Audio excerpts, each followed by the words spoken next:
யானைகள் தினம் கடைபிடிக்கப்படும் நிலையில் கோவை மாவட்டம் ஆனைமலை புலிகள் காப்பகத்தில் யானைகள் பாதுகாப்பு குறித்த கேள்விகள் எழுந்து உள்ளன.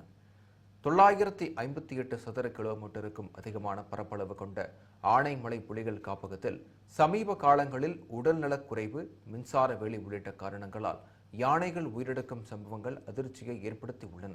இதனிடையே காட்டு யானைகளை விரட்டும் போது வனத்துறையினர் பொறுமையுடன் செயல்பட வேண்டும் என்றும், வளர்ப்பு யானைகளுக்கு போதிய உணவு வழங்க வேண்டும் எனவும் மலைவாழ் மக்கள் வலியுறுத்தினர். மேலும் யானைகளை பொதுமக்களும் சுற்றுலா பயணிகளும் தொந்தரவு செய்யாமல் வனத்துறையினருடன் இணைந்து செயல்பட வேண்டும் எனவும் அறிவுறுத்தப்பட்டது. வனத்துறை அந்த யானைகளை கையாளுகிற போது ஒரு தவறான நடவடிக்கைகள் கையாளுறவங்க எங்களுக்கு ஒரு அச்சம் ஏற்படுது.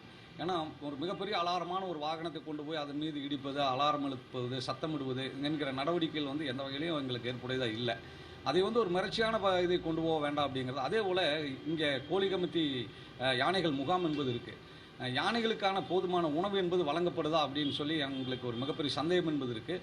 ஏன்னா நீங்கள் இப்போ வளர்ப்பு யானைகள், குட்டி யானைகள் கொண்டு வந்து வளர்த்துறாங்க, ஆனால் அதுகளுக்கு போதுமான உணவு அளிக்கப்படுதா அப்படிங்கிறது ஒரு சந்தேகம்தான்.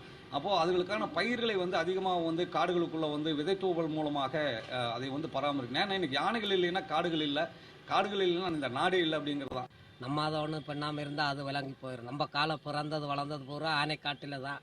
ஆனால் இது வரைக்கும் எங்களை ஆனை அட்டாக் பண்ணினது கிடையாது. அதை தொந்தரவு பண்ணாதனால எந்த தொந்தரவும் அது கொடுக்குறதில்ல. நாம் ஆனை அட்டாக் பண்ணாது அந்த மாதிரி நாங்கள் வாழ்ந்துட்டுருக்கோம். ஆனை நாங்கள் ஒன்று மாதிரி அதை காட்டுக்குள்ளே வாழ்ந்துட்டுருக்கோம்.